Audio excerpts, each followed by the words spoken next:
That's my baby. That's my baby. We're going at it at 110%. I just want 5 minutes of happiness, please. Just give me 5 minutes. And they scored. They did it. Left, beat left. What the hell was that? Oh, yeah. What the fuck are you talking about?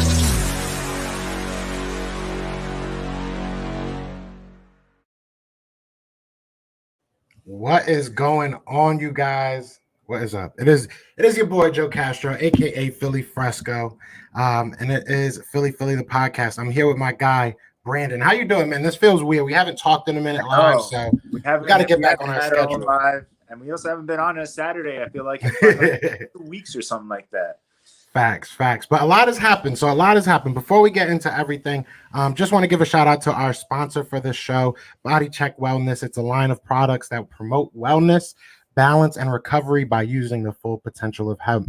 They come in extracts, blends, gummies, and topicals. You can use the promo code A2D right there. You see it right there for 20% off. So today we want to talk about the trade. We want to talk about my guy, our favorite player of all time, unfortunately going and signing with the San Francisco 49ers. So we have a lot to talk about, but let's start, I guess, with the now. Let's start with the now. Nate Gerry is finally no longer going to be an Eagles green. He's no longer going to be doing that little snake shit anymore. I'm not going to miss it, but how do you feel about Nate Gerry no longer being a Philadelphia Eagle? Yeah. It's not even like you can really have like a sign of relief because it's just like sweet. It's see you later. Thank you for contributing.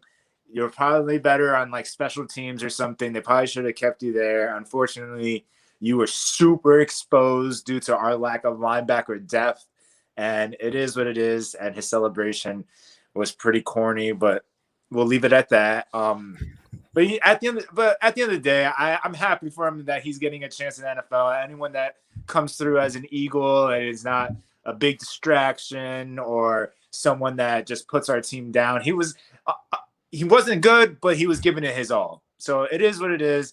I have love for the kid just because he was an Eagle. I'm not going to hate on him too hard, but hey, maybe he'll learn some new things, be better with the 49ers, or this will be probably maybe your last stint. I don't know. I'm a hate on him. I'm a definitely hate on him. I'm glad he's gone, to be honest. I'm definitely glad he's gone. It was something that needed to happen. Even last year, we saw the improvement on this defense when Nate Gerry was gone.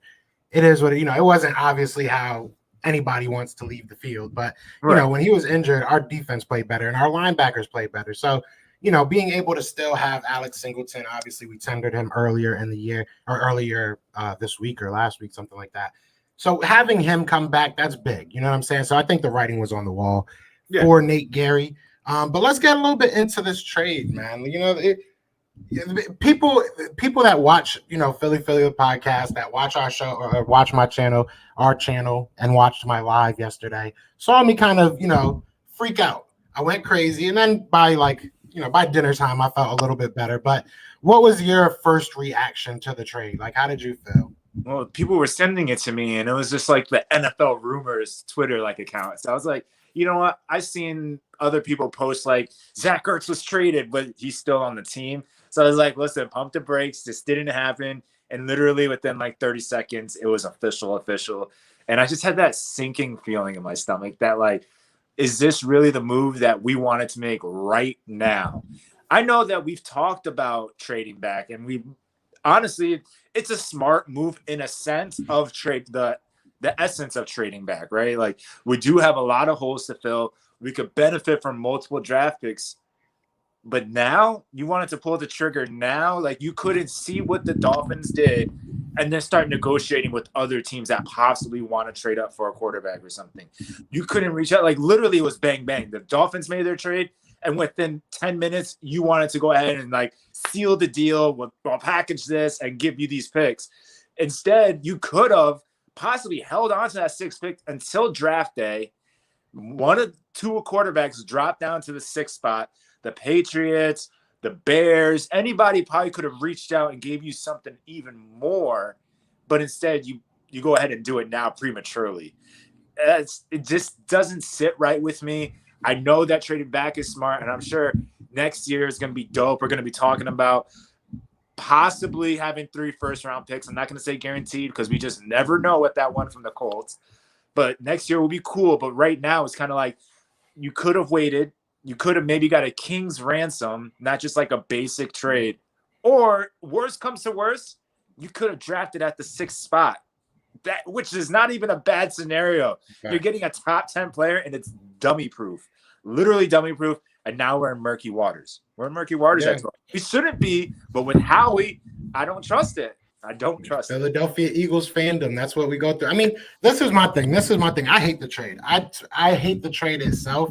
I've said for a while that I think trading back was probably the smartest thing that the Eagles could do because you could, in theory, get a lot. I don't think we did.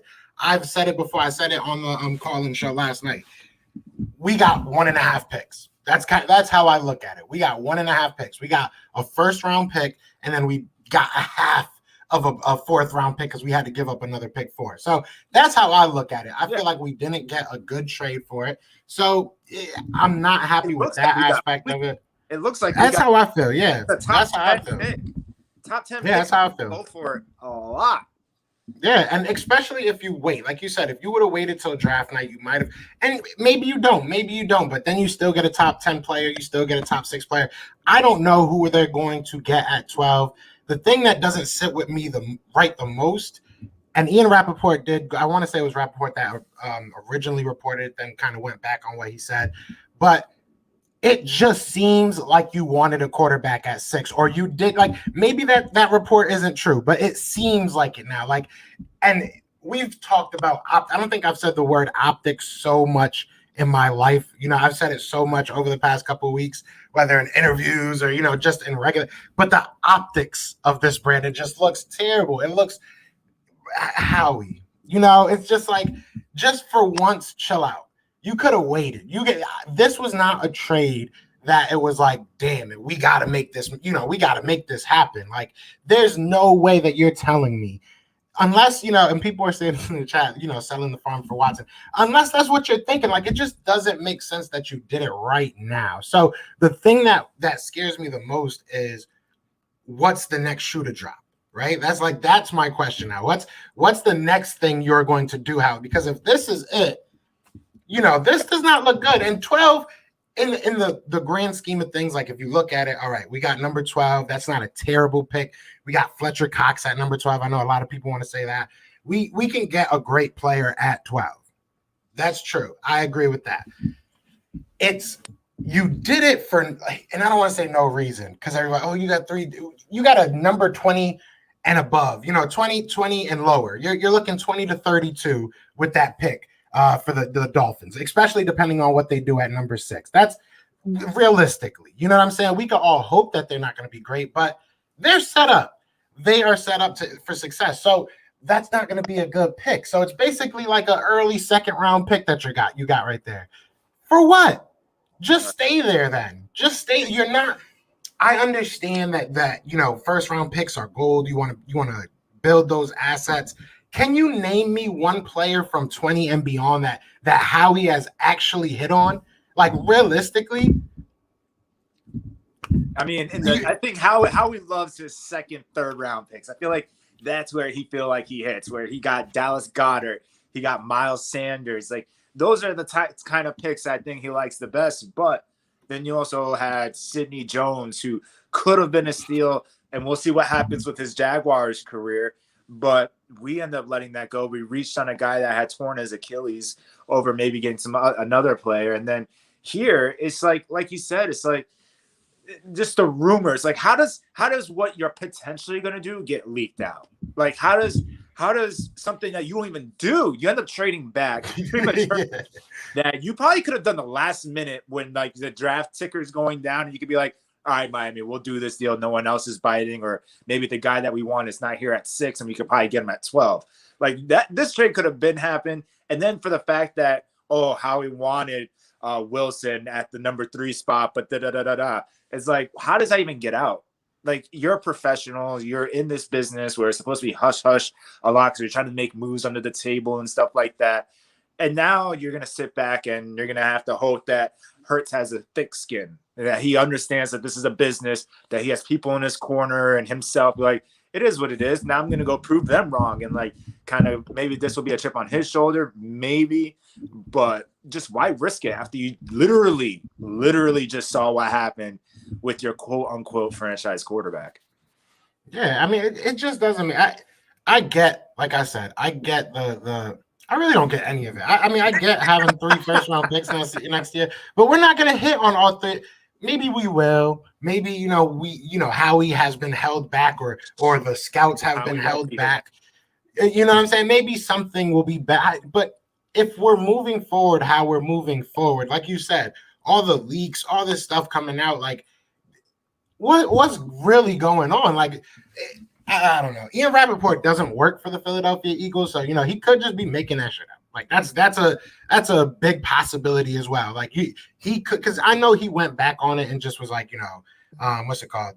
He basically said that he thought he was a great prospect. He didn't necessarily say he wanted to move up for him, which I don't know. It sounded like you were just kind of covering your tracks. I don't know. I think maybe he did make it up.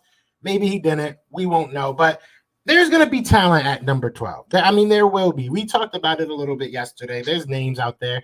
Some people are, and there's possibilities of people falling. So before we go into the names we want or that we might think will actually be there, right? Let's think about some guys that might have the actual possibility of falling. Because if you look at how, and this is why yesterday was such a roller coaster, because yesterday it was like, you see the Dolphins trade back. So you see San Fran get that 3rd pick. So you're like, boom, three quarterbacks. Okay, this is looking good. And then, at 4, depending on what they do, 4 or 5, what they do, we were looking at 6. We could possibly have, like, theoretically the first pick of the draft because everybody's going to go quarterback or, offensive line. And that's not what we want. That's what we thought, at least, right? And then we get we trade back and go back. So hopefully people keep on trading up. That's what I'm going to hope. I'm going to hope people keep on trading up and, we start filling out. If it goes like 5, 6 people that are just offensive linemen and quarterbacks, we might still have a theoretic 6 picks. So like, who are some people you think might fall that you would want to fall?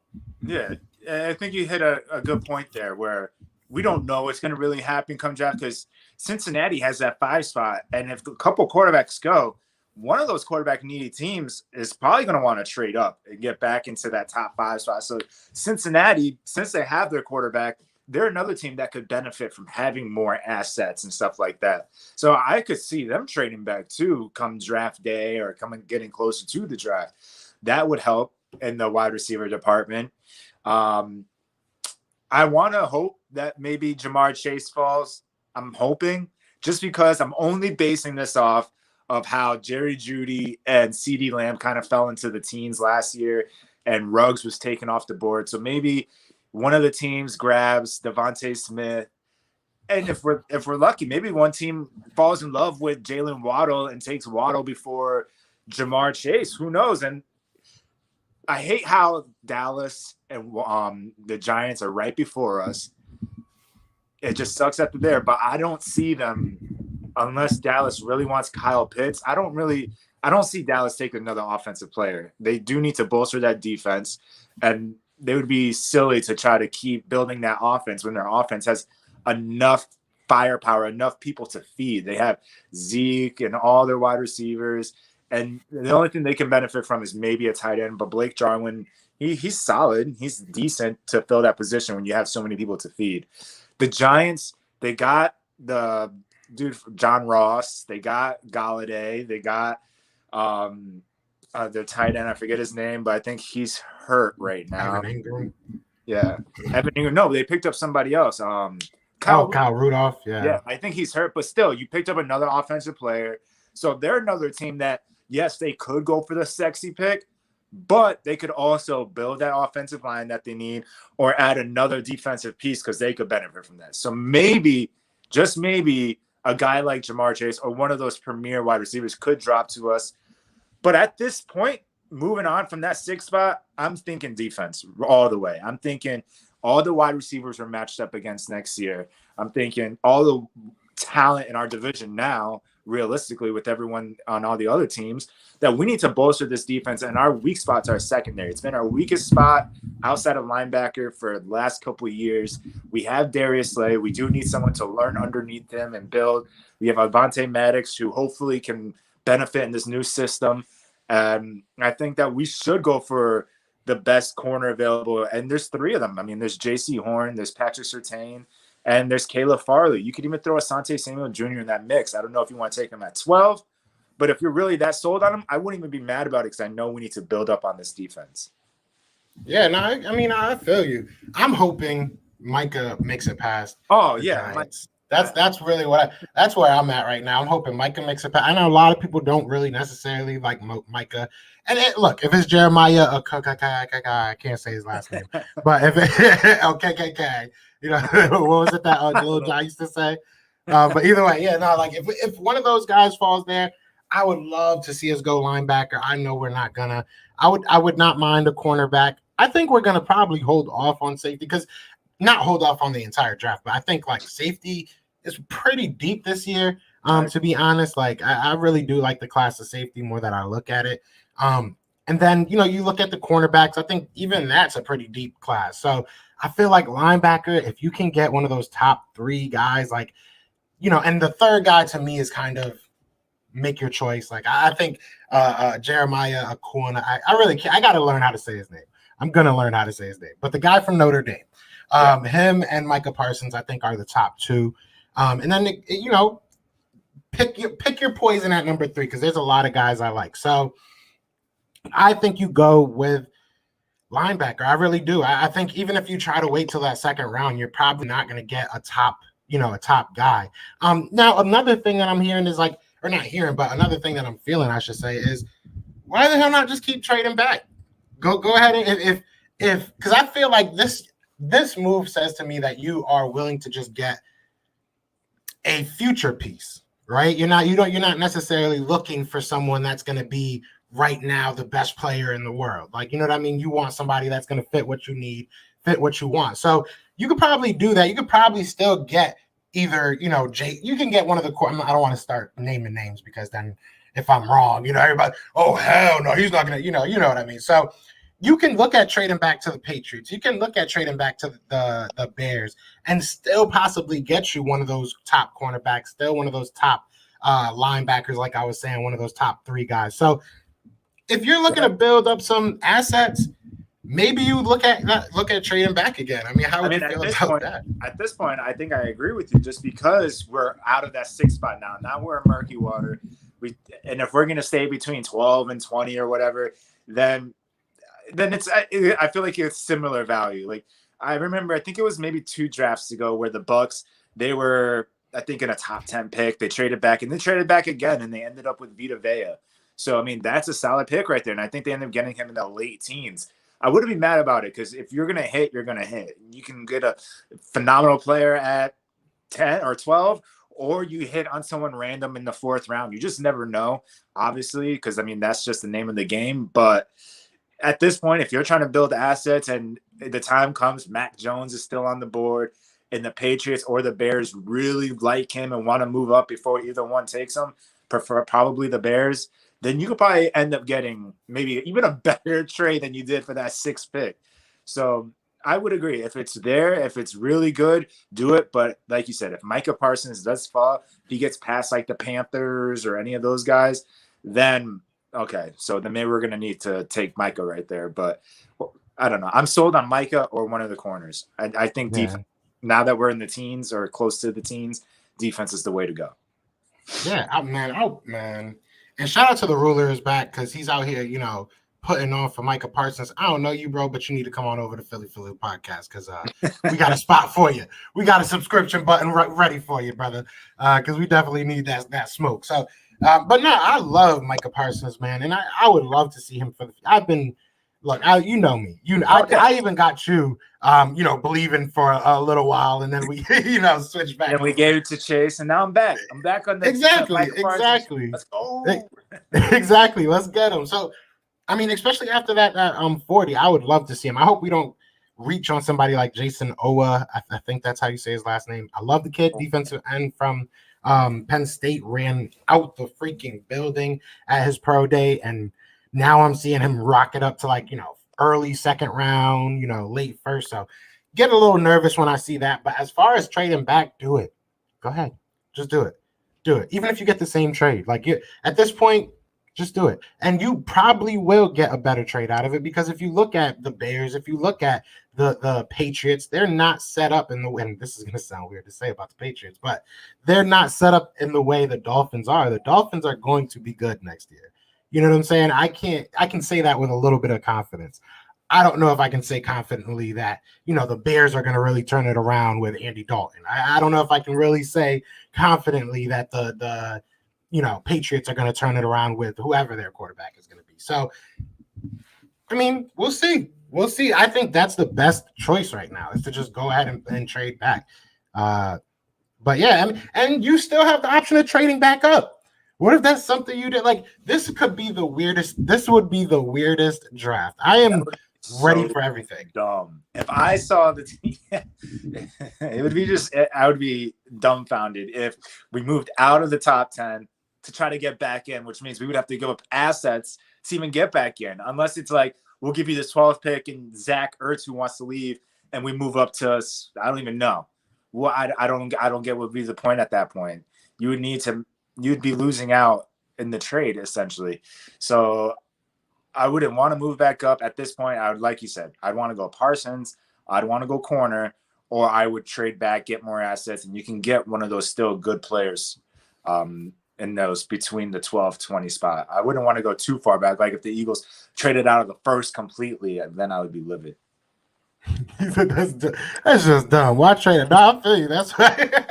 I don't know why I read it. You know when you like read a comment and you hear it in your head, and it's dumb. Yeah, that's just dumb. No, that's a fact though. But that's just Howie. I mean, that's just Howie. So I don't know. I mean, I hope that we do. I hope that we do trade back. More that I think about it. If somebody like Parsons isn't there, it all depends on how the board falls. You know what I'm saying? Because if it becomes a very offensive draft, I think that you have a lot of depth on defense as far as the draft goes. If it goes very defensive, then maybe you go grab that top offensive guy that fell. You know what I'm saying? So I'm with it either way. I want to ask you this. Do you think, are there going to be any more moves? Do you think we got any more trades in us? Any more, anything else up Howie's sleeve, I guess I should say. I think so. We've talked about this, and just releasing Zach Ertz would be a mistake. That wouldn't benefit us at all. And Howie's been preaching that it needs to work out for both sides. So just releasing him would not help out the Eagles at all. We would not only be losing a tight end, we would gain nothing for it. So I think another trade would be Zach Ertz, maybe Andre Dillard. Maybe that could be in part of a trade. I don't know. Maybe honestly, I'd hold on to him, because maybe he does beat out Jordan Mailata for that left tackle spot and plays better. And there we have Jordan in depth. Like, we would have depth, because that's important. We saw this past year that not having that offensive line depth really hurt us. We were throwing in guys like Jamon Brown, picking up off the street and everything like that. And it didn't work out at all. And that was part of our downfall, with our offensive line in shambles. So if we get a good value for Dillard, cool. If we get a good value for like maybe even Jordan Mailata, cool. But I'd rather keep them for depth purposes. But I think Zach Ertz is the biggest one. I mean, do you think that Zach Ertz will be traded before the draft or on draft day? I mean, I hope not. I don't really understand why it's taking so long. You wait on him, but you don't wait on this draft pick. So I feel like if a trade was going to happen, it kind of feels like it would have, right? I mean, or he would have maybe been involved in that trade to get more assets. Like, I feel like that would have probably been your golden opportunity. I mean, I know they have Gesicki, but yeah, you add Ertz to the mix, then boom, you got yourself. And I don't know what they're thinking of doing at number 6. Maybe Kyle Pitts is the guy that they really want. That's a possibility.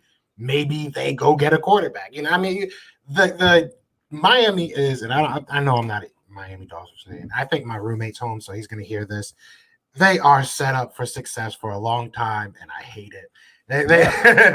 I'm definitely a hater of them right now. They just figured everything out. So they can do whatever they want at that 6th spot. So I think that's probably going to be right.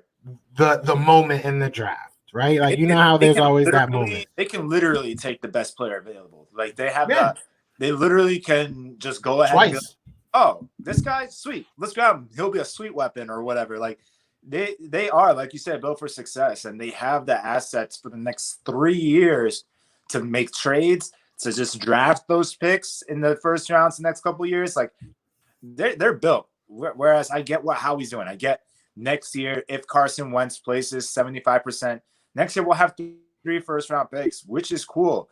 And you just have to hit on them. And you can't also just, I feel like, waste them in like a trade that you hope that pans out for. Like, I would hate to say it, like, obviously Deshaun Watson is a phenomenal player, but would you, and I'm asking you, Joe, would you want to give up all 3 first-round picks to have a guy like Deshaun Watson on the team? I don't know. If it was Russell, and this is gonna sound stupid because of age, people are gonna be like, well, you'd rather take a third. Russell Wilson has proved you can give him a pile of, just fifis, you know what I'm saying? Just do. You can give him a pile of do, and he will make it something. Like, they had a horrible defense last year. Horrible defense. And he's a proven quarterback to me. I love Deshaun Watson, but between, he's not the picture of health. Let's be honest there. And not only that, he's had weapons and he hasn't really gotten them anywhere. He's put up numbers. Don't get, that's nice and everything, but he hasn't really had the team success that I feel like Russell Wilson has. And you can blame that on coaching. You can blame that on this, on that. There's just so much more that goes with someone like Deshaun Watson that doesn't go with, a Russell Wilson. I'll take the 4 or 5 years, maybe more, from Russell Wilson over the possibility of a clean 10 with this, what I'm saying? Like, I just don't feel like, I feel like you would get that return on Russell Wilson, no question. He's a safer bet. You know what I'm saying? I just, with everything going on with Deshaun Watson, even if he's cleared, it's just, the way our media is I don't trust it. They think Houston's bad, bro. Like, you haven't met our Twitter. You haven't met Eagles Twitter yet. So I don't think that it makes sense. I really don't think it makes sense. And to the point of what we were talking about earlier, he made a great point I wanted to bring up. It was about the actual trade. I think I lost it, though. Yeah, I think I lost it. I always lose that, man. It's all good. Oh, no, here it is. Look at that. I'm smart. So he said, afternoon, guys. How's it going, Frank? He said, I can understand the move as it gives us 3 first-rounders in 2022. However, it puts extra pressure to hit that pick. That's what it is. That's what scares me. And that's what I freaked out yesterday. It is what y'all saw that. I freaked out. Whatever. Get over it. We're good now. But that's why, because it's like, now I have to actually trust Howie. You know what I'm saying? We all look at, wow, we can have these many picks, we can have this, we can have that, but we still got Howie. And just a couple months ago, you weren't even confident about Howie picking at 6. You know what I'm saying? So, like, I understand quick maths. When you get more picks, you got more opportunities, right? I get that. I get that sense of, that train of thought. I get that. But we still have Howie Roseman. So it's like, I felt like yesterday I was getting trolled because, I've been the one person arguing with you, being like, it's not all the way on Howie. It's not, you got to give him credit here and there. Obviously, I have Fire Howie merchandise on our channel. I'm not a Howie sympathizer. Still do. So exactly, we still do. Fire Howie shirt, jump on over. Exactly. But yeah, so, I'm not a sympathizer of Howie Roseman, but I was literally like trying to defend this guy. And then the day that I switch up, everybody's like, how are you bashing? Why are you mad at Howie? What's wrong with Howie? Like, I've been trying to tell y'all for the last 3 weeks that, what I'm saying, it ain't all on Howie. And then the 1 minute I'm mad. But that's just a little tangent. That's a little bit tangent. But no, it's true. He has to hit. His decisions, the stuff that he's decided to do as of recently. I mean, even you can take it back a week ago, and I could have been like, you know what? I'm kind of liking the moves. I know we're kicking the can down the road, like you had in one of your lives that you mentioned that we're over here just restructuring contracts, but we got out of the debt. We got above the cap, whatever. And then we had the signing of Anthony Harris, which is good. And then we also got Andrew Adams, I believe is his name, another safety. So I see that they're trying to at least get the depth and the safety position all set for at least now. And then we have Kevon Wallace and Rodney McLeod. Like, okay, so our safeties should be good. And then, so I'm like, okay, I can't be mad about this. And we'll see what happens in the draft. We'll see what happens with Zach Ertz. We'll see blah, blah, blah. And then this comes. So he gives you a reason to be mad again. Can't fault you for that. You're trying to be positive for the squad. And unfortunately, Howie just does it again. I just want to remind everyone, this is a tentative 3 first-round picks. I hate to be pessimistic. I've been super optimistic. I even been saying, like, you know what? These young guys are about to be dogs. We about to play next year.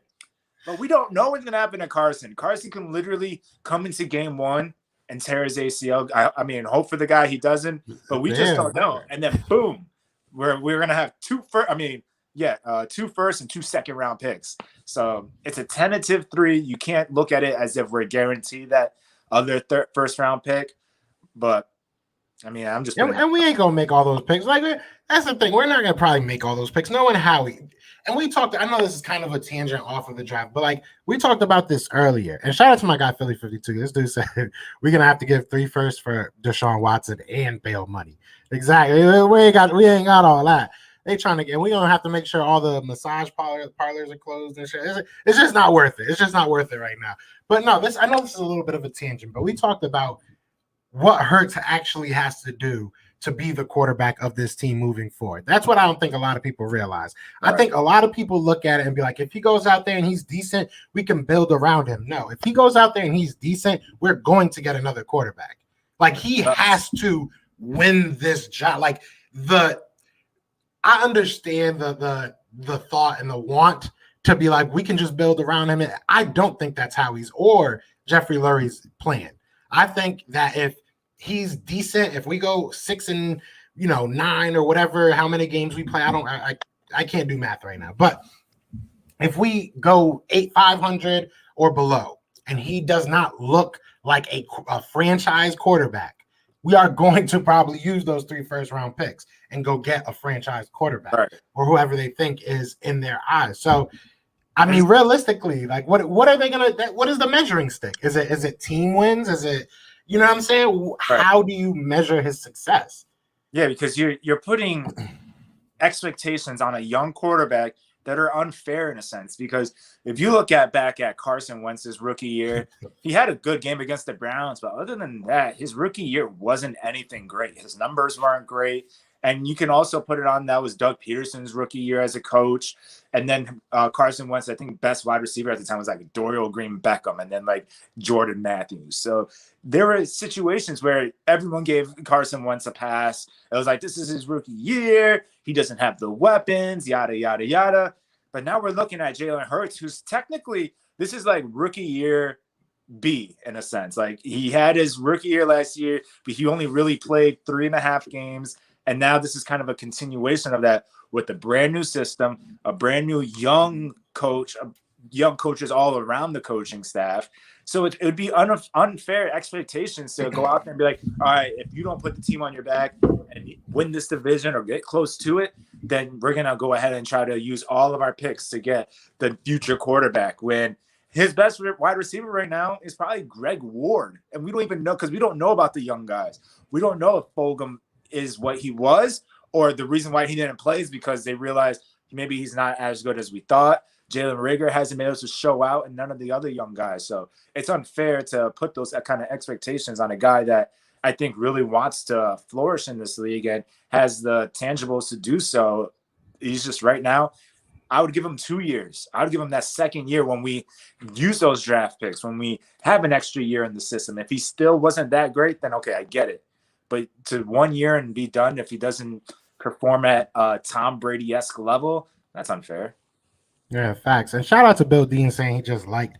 We got like 60 people between all of their platforms So be sure to hit that like, hit that subscribe if you are new. And if you guys are enjoying just our back and forth, we are Philly the podcast. I am Joe Castro, Philly Fresco. This is Brandon Shaky B. I see a lot of familiar faces. So if you guys want to mingle, co-mingle, tell them where we go. I'm not gonna hold that against you, but definitely hit that like, definitely hit that share. Shout out to Tom Arnone and the whole A2D family. Every Saturday, you should be able to catch us here at 1 o'clock. But yeah, man, look, I feel like Jalen Hurts is in a predicament. I feel like he can do it though. I really do feel like he can do it. I feel, this offense, even this coaching staff. I said this before the season started. I felt like that, or before the offseason started, I should say that. I felt like we were going to handcuff this coaching staff because of Howie, because Howie's just going to, and I even said this on Twitter, man. It's like if we went to work, right, and our boss went on the intercom and was like, listen, this is what we're going to do tomorrow. This is what we need to do, and this is what I want from you guys, right? And I go and do the exact opposite. How the hell do you still have your job? Like, he continuously does that. So it's like you're either Jeffrey Lurie's lying to us, or Howie Roseman just has something on Jeffrey, because it just doesn't make sense. You've been here 20-something years doing 10 of those. You've been doing basically the same shit. You've been in the same kind of capacity outside of that, maybe 1 or 2 years with Chip Kelly. So let me ask you, how do you think Howie Roseman is continuously staying here? How is he keeping his job? Make it make sense. When we talked to Draft Dr. Phil the other day, when we were doing our mock draft series and he was the Bears representative, one thing he said really stuck with me. And that was when he was mentioning how their front office and ownership and everything is like a family unit, and that they stick to like this family dynamic, and they've been staying together for a long time. And he sees just the worse and worse and worse stuff happening over there in Chicago. And that really hit for me, because I feel like that's exactly what's happening here. We know that Howie started off as like an intern, worked his way up, eventually got the GM job, and it's been there for 20-something years. I can imagine how Jeffrey Lurie maybe sees Howie as like a son to him, or someone that when the Chip Kelly era came and gone real quick, that he kind of, I don't know, lost like loyalty, like betrayed that loyalty to Howie. Like, you've been here forever, you've worked your way up, you're close to me, blah blah blah. And maybe he's just kind of overextending that leash a little bit. That all right, I made that mistake of letting Chip have all this power. We lost all these great players that probably should have never left. They should have been Eagles for a while, unless money situations happen. But that now it's just like, now it's starting to get too long. I get it. Then we won the Super Bowl, dope. But then the last couple of years, it's tough, because if you look at numbers wise, we went to the Super Bowl, we went to the playoffs, and then we're not in the playoffs. And we've won the division between that time multiple times. So it's just like, when you look at that and like the top of the iceberg, it looks good. It looks like, oh, they're not doing anything wrong. They just had one bad year. But if you just look at it now and you look below the ocean to the iceberg, you got old players soon to retire. You're going to have mad holes to fill. We had bad contracts for players that are no longer on the team, like an Alshon Jeffrey. It's just a lot going on. And then you get the reports of fighting with players. You got your franchise quarterback literally leaving after firing the head coach that won the Super Bowl, that's been to, like I said, the top of the iceberg, been to the playoffs, won the division, and you fire him after one season, hoping that your franchise quarterback wants to stay. He still wants to leave. You give him the trade that he wants to where he wants to go, which is just weird. Bill Belichick would have never done that. He would have sent him to the Browns or something of back in the day. And now you got Zach Ertz wanting to leave. And it's just a mess. It's just a mess. And sooner or later, Jeffrey Lurie's going to have to sit down and really figure it out. And maybe that this is this year. Maybe we're building up for the future with the new GM making all those picks next year. Hopefully. That would be kind of awkward, that Howie's like, maybe that's why the trade sucked. Maybe that's why we didn't get that much for that first. Because, Jeff was like, hey, bro, you ain't going to be here next year, so go start trading us our picks. Go start trading our picks. I'll trust your ass. I wouldn't even be mad at that, to be honest. If Jeffrey came out and was like, listen, bro, I told him he ain't going to be here next year, so just trade the picks because you ain't picking. I would love that. I would send him. Do they still got edible arrangements? Is that still a thing? Because I would send him that. I would definitely send him some edible arrangements. He said, personally, I'd take Joe. And this is a name I wanted to bring up. A lot of people keep talking about Kwity Paye. If we take Kwity Paye at 12, it's not a terrible pick. I'm not going to sit here and say it's a terrible pick. He's actually a really good player, but just at that point, just trade back, man. There's a lot of good defensive linemen, but that's what we do. That's what we do. He said we are setting up Louis Riddick as the future GM. I would love that. That'd be phenomenal. I would love that, bro. Imagine. He said opinions on the Eagles moving back up. We went over this. I think the consensus was hell to the no. That will be dumb. Yeah, but that would be dumb. That was what the consensus was. Just going back to that Kwity Paye is Brandon Graham 2.0. Would you want a Brandon Graham 2.0? Because let's be real with Brandon Graham. Brandon Graham's a fan favorite, but I think it's more because of his personality, being with the Eagles for so long and being like consistent and like where he is. But he's not like world beating. Like people glamour over like Myles Garrett, someone like that. But Brandon Graham's kind of just like your leader, good personality, but he's not this like world beater defensive end. Would you want a someone that compares him to like a Brandon Graham 2.0? Exactly. Yeah. Nah, I don't want that. I don't want that. And he says, honestly, who do you think the Eagles could take at 12? I'm going to tell you, if these are the three people that I think if they fall, Howie will go crazy. All right. I think number one is probably one of the I'm not Titans.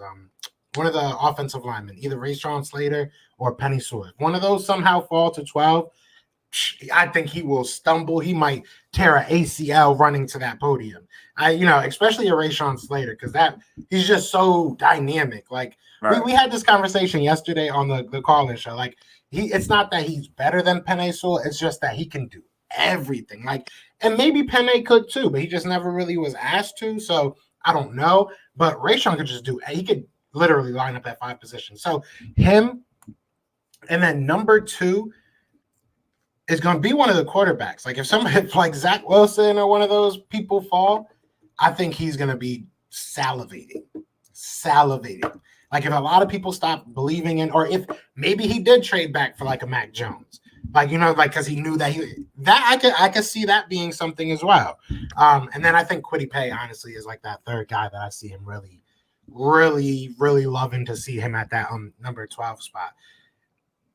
I mean, I don't want any of those three. If I'm being 100% honest, that's why I said he would probably do it. So, I mean, who are some guys that you think would really you would want at least? That I would want? Yeah. Yeah, I mean, Jalen Waddle, he's fast and everything, but I just don't think we need another speedster wide receiver. I need to do more on Jalen Waddle and really look at him. But from what I've been told, he's another fast guy and he has good hands and everything, but I really wanted like a Jamar Chase. I wanted that possession receiver. I wanted that guy with a good amount of couch radius and someone that could fill that role that Alshon played for the 2017 season. He wasn't beating people out all the way, but he was a great possession receiver for us. And I think that's something that you need, especially with a young quarterback where you don't need to be completely 100% accurate with smaller receivers. I think we've hit the nail on the coffin there with I want Micah Parsons or a corner or one of the best corners in this draft or trade back. One of those 3 options. Those are my 3 right there because the corners, I think at 12 is a good spot. Like you said, if you want to draft a corner in the top 10 or whatever, he needs to be like Jalen Ramsey. Once you get out of that top 10, then you can start really debating, all right, I can get a corner here and no one's going to be mad at me for taking one of these 3 corners. And then Micah Parsons, if he falls, it's kind of hard to not when that's one of our biggest needs right now. It's between linebacker, corner, and if you want to go a wide receiver. The only reason why I can see them not going linebacker is because we drafted 2 young guys last year and we didn't get a chance to see them. Because otherwise, what are you going to do? You're going to run – someone's going to get to play this year. One of those young guys, either Sean Bradley or Davion Taylor, is going to get to play. And then I know you need depth, and then you have Alex Singleton, TJ Edwards. So, I mean, I don't know. And then they want to put Jannard Avery at linebacker. So I can see that the reasoning for putting Jannard Avery there is so they don't take your linebacker early in this draft. So if they don't, I still think corner is that best spot. Yeah, Jannard Avery is like the longest awaited 4th round trade that we've ever done in the world. Like that man is. How do you give up a 4th round pick for a man that had no place in that defense? Like they literally had no idea what the heck they were going to do. It's the same thing they did with Golden Tate. Literally, wasted a 3rd round pick for a guy that the coaches, the guy, one of the coaches is like, yeah, we just don't know how to work him in our offense, but we're going to figure it out. We're going to get it together. And they never really did. That was such a waste. Like, I like Golden Tate. I like his attitude. I respect his game, but I just don't understand how you just didn't know. And then you go ahead and then draft Jalen Reagor, who's kind of similar in a sense, and still didn't know what you were doing. I just don't get it. Bro, never going to get it. I would cry if this happened. He said, what if Howie does really want Zach Wilson, gives up all these picks to his buddy Joe Douglas at 2? I mean, imagine. That's the only team that it could happen with. That's the only team. Imagine. They were just like, we love Sam Darnold. We're going to figure this out. Give us all the picks. We got number 12. I'm cool with that. We got, 2 next year. They could have done that at the 6th spot without giving up more than what they need to for going all the way. Not necessarily, because now you would still at least have 1 first round technically. You would because if you give them 3 first rounds, right? Because you would give them the number 12 spot, you give them yours next year, and you give them Miami's next year. You still have the possibility of getting the Colts next year. Whereas if you just stood at 6, you would give up the 6 and probably still 2 more. Maybe. Or you give them 6, you give them the 1 next year, whatever, and then you probably could have finagled something in there, maybe even like Zach Ertz or something. And then the Jets could benefit from that because then they could even trade back again if they wanted and really build on those assets from the 6th spot. I don't see that happening. I feel like that'd be just. I hope not. I hope not. That would be so many assets for one player that has had 1 good year of football in college. And like you said, personality and the choices people make is a big thing. And the fact that he didn't want to go to one college that he was supposed to go to because he didn't really want to compete, and that it's just like one of those things. You got to be Philly strong. We've learned this with Carson. Like you want to get a good player, but a player that can not only be good on the field, but can deal with the atmosphere that they're living in. You got to look at that now. Those are real things. That's why I like Jalen Hurts. He seems like he can be Philly strong, the guy that can kind of just like take all the heat and everything, all the smoke. You can't get someone that's going to get frazzled because the media is too harsh or the fans are booing you when you aren't doing well, because they're going to hear boos. There was boos when there was no fans, let alone when the fans enter the building. Like this is a real environment, and you got to be ready for it. And I don't want something that's not. Yeah, I was talking to Chris McPherson the other day, and he was saying that, having them pump in the booze and everything, and we were laughing because it's like Philly's the only place that pumping in booze would make you feel at home. Like it's the only place probably in the NFL. So it's it's a different beast. And I did that video about Zach Wilson, just kind of breaking down who he was, and to your credit, like you said, with the whole decision making about his college, and then even deeper than that. There was a story. I watched, BYU did this like whole he's going to the draft thing, and they had this one section where his mother was talking. And look, I maybe I'm reading too deep into this, but his mom was talking, and his mom was like, he used to come home crying when they would make fun of him at the football games. And this is in Utah. Like, come on, man. If you can't take some Utah heat, come on, but don't come on to you don't want no Philly. You do not want no Philly.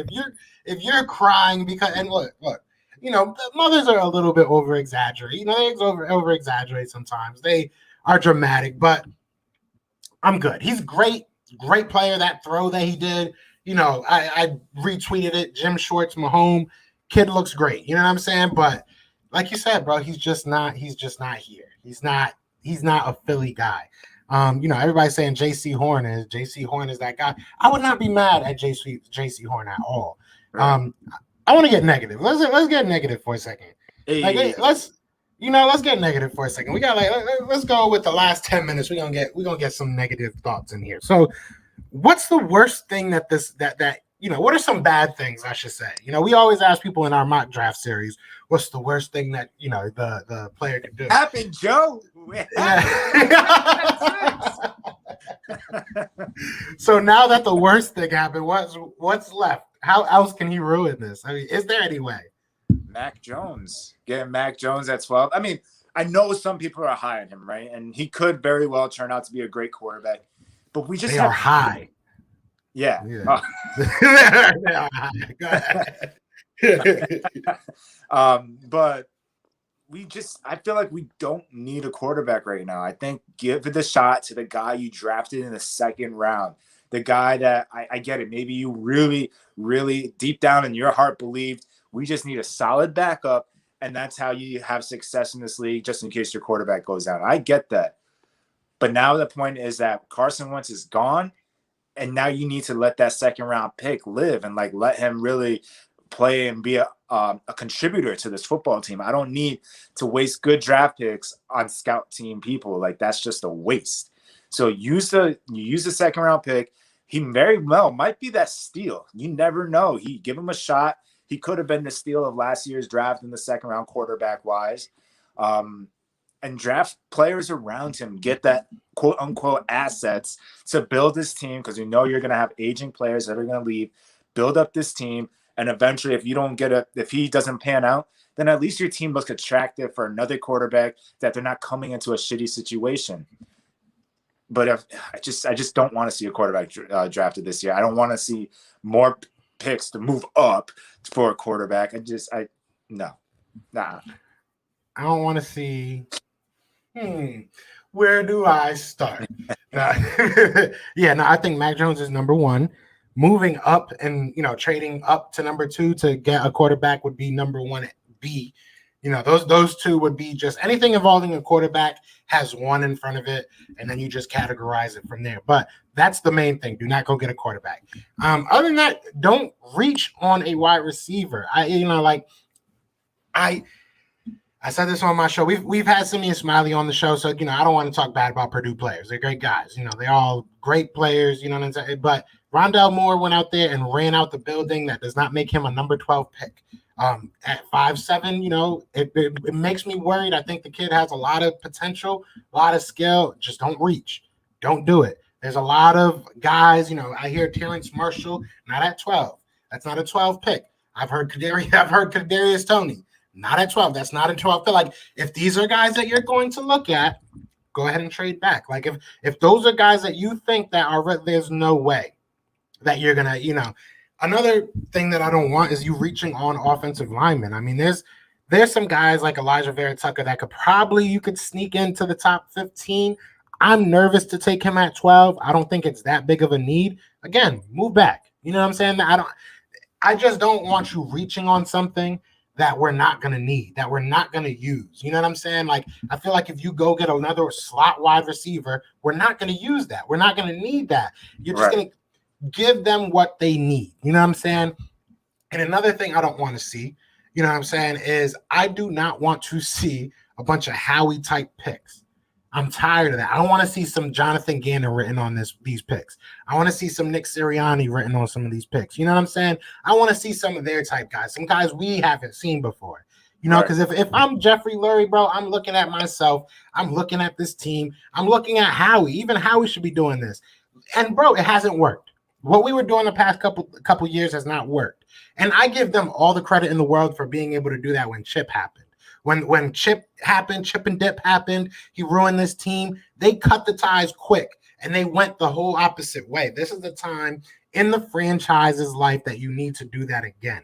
You need to, and it sucks that it was so quick. Shit happens. Realistically, this is, I think, our 26th, 27th head coach. We're not a turnstop. We've been here since 33, bro. We're not a turnstop for coaches. So I'm not mad. Things happen. We get bad. It is what it is. You have to be able to cut that tie and turn it around. So I want to see that happen. Right. That will be very, it sucks the trade and everything, but make me believe again. That's what I want to see. I don't want to see the same old same. But we probably will. So I just was that passionate, but all that to just be like, well, it is what it is. But yeah, no, I mean, you can't be reaching. You can't just go in for that guy that you can get later in the draft. That's why staying at 6 was so dummy proof. It was literally like you're going to get one of these top players no matter what. Like you're going to get them. Quarterbacks are going to go off the board.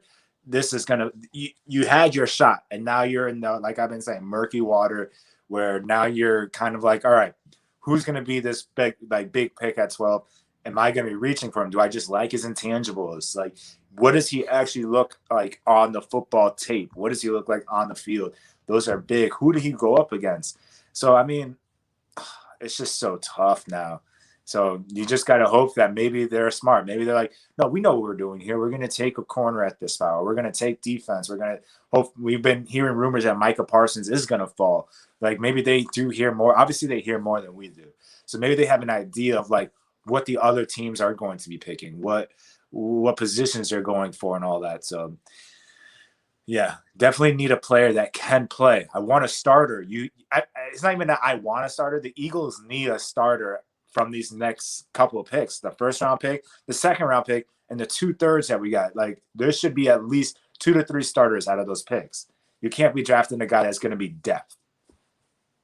This is probably the most actually like turbulent or a term. What's the word I'm looking for? Like volatile, maybe like people are going back and forth. I don't know. Like, I just agree, disagree. Everybody has different opinions on it.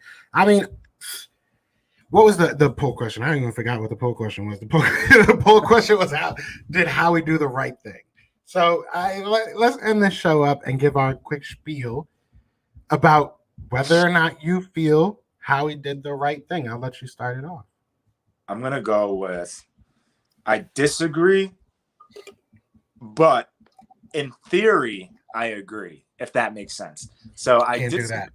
This is not compensation the magic on the compensation that he got. So with that makes me disagree with if this was the right thing to do.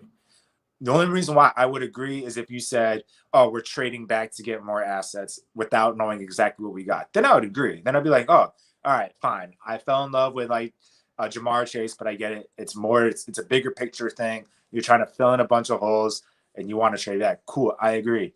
I just don't agree on the compensation. I think you could have waited. I think you could have listened to a couple people. I don't see this offer being Shark Tank and Mark Cuban saying it's either now or never, and you're going to have to say yes now or I'm out. I don't see that happening. I don't think the Dolphins were that desperate to make this move.